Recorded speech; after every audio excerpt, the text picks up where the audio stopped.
Policies ఎలా ఉన్నాయి, వాళ్ళ యొక్క భావజాలం ఏ విధంగా ఉంది, ఏ అంశం మీదైనా కూడా వాళ్ళు ఒకసారి నిర్ణయించుకుంటే ఏ విధంగా వెళ్తున్నారు, మనం ఏ విధంగా వెళ్తున్నాం. మన లక్ష్యాన్ని కలకత్తాలో ఉండి మనము చెన్నై వెళ్ళాలనుకుంటే స్ట్రైట్గా వెళ్తున్నామా, లేకపోతే మధ్యలో ఆ ఊరు ఈ ఊరు వెళ్ళి వస్తున్నామా, అప్పుడు మన ప్రయాణ సమయము కోల్పోతున్నామా, ఇటువంటివన్నీ కూడా ఉంటాయి.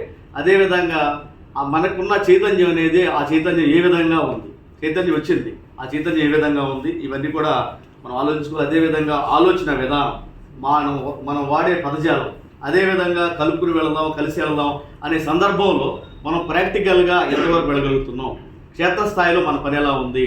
అదేవిధంగా వాట్సాప్ యూనివర్సిటీలు, ఫేస్బుక్ కాలేజీలో చూస్తూ ఉంటాం. కొంతమంది విమర్శిస్తూ ఉంటారు. మనం విమర్శించాలన్నా చేయాలన్నా మనకు కొంత అవగాహన అవసరం, కొంత ఓర్పు నేర్పు అవసరం. అదేవిధంగా నేను చూస్తాను పెద్ద పెద్దవాళ్ళు 60-70 సంవత్సరాల వయసు వాళ్ళని మన ఏలూరు గ్రూపుల్లో అసలు సింగులర్లో వాళ్ళని సంబోధించి వాళ్ళని రకరకాలుగా మాట్లాడి వేధించడం అనేది యంగ్స్టర్స్కి కరెక్ట్ కాదు. అదేవిధంగా సీనియర్స్కి కూడా కరెక్ట్ కాదు. కానీ వీళ్ళు సింగులర్లో మాట్లాడడం, తప్పుడు మాటలు మాట్లాడడం, బూతులు మాట్లాడడం, ఇవన్నీ ఇదా నేర్చుకునేది. కాబట్టి ఈ విషయం కూడా అంటే మనమని కాదు, అబ్జర్వ్ చేయాలి. అంటే ఏ దిశలోకి మనం వెళుతున్నామో ఇదే కూడా మనకి ముఖ్యం.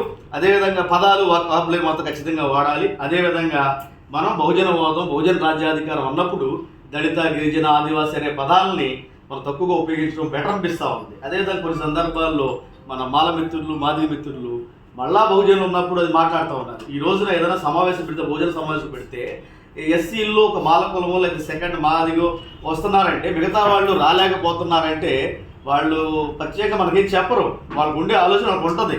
అవసరమైతే ఎవరైతే మనం లీడ్ చేస్తున్నామో, ఎవరైతే ఎక్కువ మంది ఒక కులస్తులు ఉన్నామో, ఒక అడుగు తగ్గినందువల్ల నష్టమేమీ లేదు. కాబట్టి ఈ విషయాలను కూడా అర్థం చేసుకుంటారని చెప్పేసి ఈ సందర్భంగా మీ అందరూ తెలియజేస్తా ఉన్నా.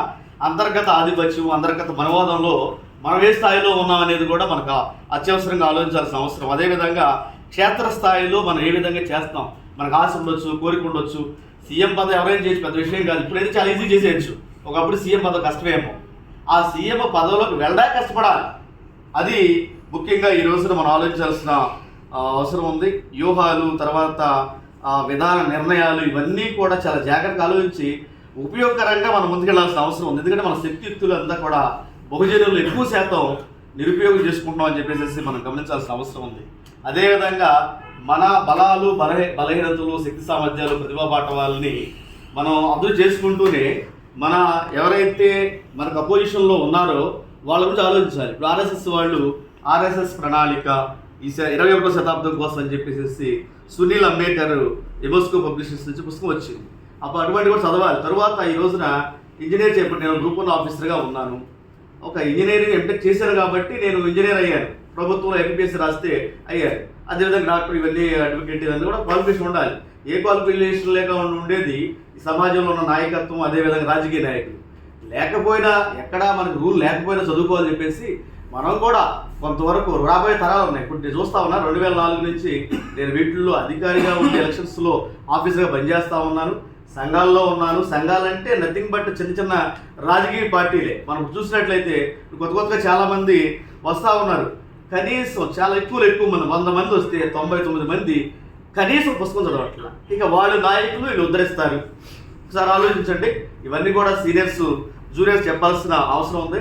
ఏదన్నా చొరవ తీసుకుని మాట్లాడితే అసలు ఈ మాట్లాడేవాడి క్వాలిఫికేషన్ ఏంటి, వీడి హోదా ఏంటి, నాలెడ్జ్ ఏంటి ఏం లేకుండా నోరేసి పడిపోవడం. నోరేసి పడిపోయినప్పుడు ఎవడేం చేస్తాడు? తాముకుంటారు.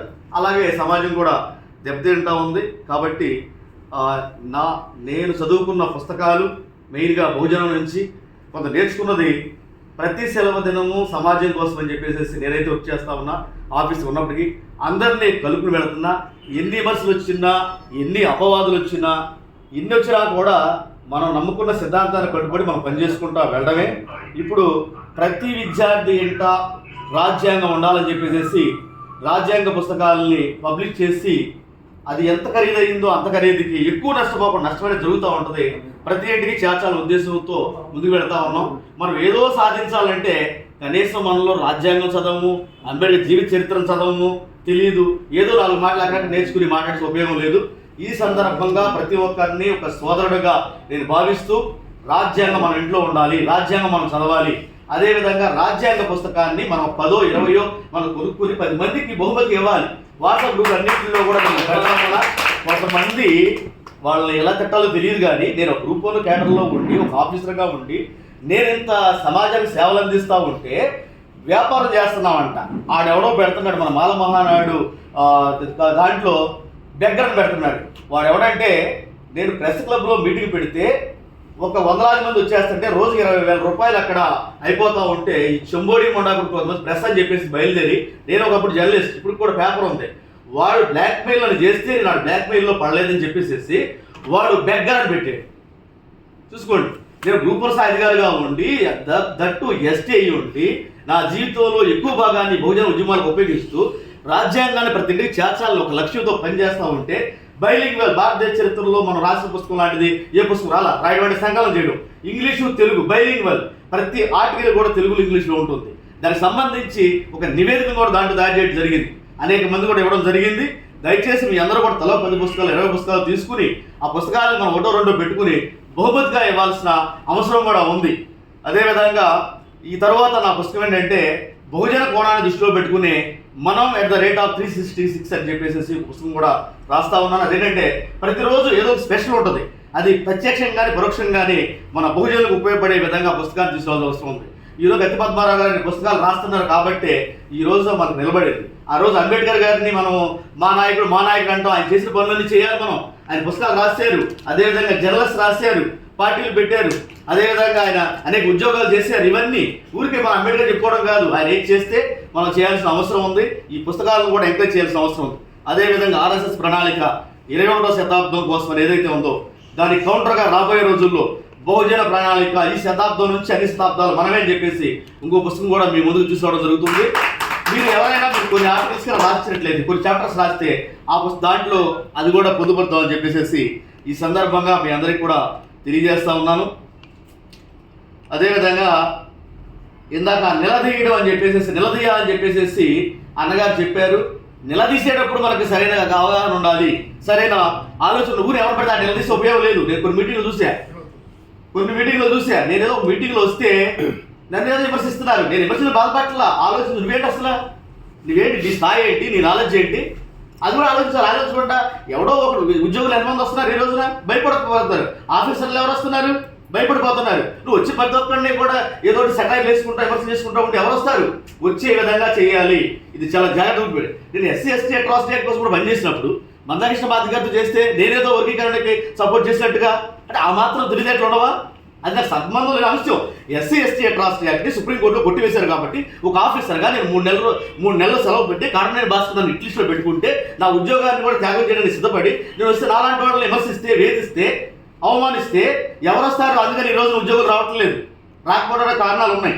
అదేవిధంగా ఎవరైతే ఓటు వేయట్లేదో వాళ్ళు ఓటు వేసే విధంగా మనం కూడా ప్రయత్నం చేయాలని చెప్పేసి ఈ సందర్భంగా తెలియజేసుకుంటూ, ఏదేమైనా కూడా మనలో ఉన్న అపనమ్మకాలు, అపోహలు, భయాలు, భ్రమలు వగైరా ఏదైతే ఉన్నాయో వాటినన్నింటినీ కూడా చాలా జాగ్రత్తగా సమంగా చేసుకుంటూ మనము వేరే వాళ్ళకి ఉదాహరణగా ఉంటూ మన లక్ష్యం కోసం చాలా జాగ్రత్తగా రాజకీయంగానే చేయాలి. అన్నగారు వైసీపీతో కాస్త దగ్గరగా ఉంటూ సర్పంచ్ అయితే ఆయన్ని దెప్పిపడిచిన మాటలు ప్రపంచంలో ఎవరిని దెప్పిపడిచి ఉండరు. ఒక రాజకీయ వ్యూహాలు ఉంటాయి, ఆ రాజకీయ వ్యూహాలని దృష్టిలో పెట్టుకుని మనం ముందుకెళ్లాల్సిన అవసరం ఉంది. మొండి బండ సిద్ధాంతాలతో ఏమి చేయలేకపోతే ఉపయోగాలు వేయలేని మనం అలాగ ఉంటాం. చాలా జాగ్రత్త పై ఎత్తులు వేసుకుంటా, వ్యూహాలకు ప్రతి వ్యూహాలు వేసుకుంటా ముందుకు వెళ్లాల్సిన అవసరం ఉందని చెప్పేసి తెలియజేసుకుంటూ ఈ మహోన్నతమైన ఈ యొక్క అవకాశాన్ని కల్పించినందుకు, అదేవిధంగా మంచి ఆలోచన చేసిన నేతలు రమేష్ బాబు అన్నగారికి అందరికీ కూడా హృదయపూర్వక ధన్యవాదాలు తెలియజేసుకుంటూ ఓట్ ఆఫ్ థ్యాంక్స్ చెప్పవలసిందిగా అన్నగారు నేతలు రమేష్ బాబు గారిని కోరుతా ఉన్నాం. Thank you very much. Jai Hind, Jai Bharat. Jai Hind, Jai Bharat.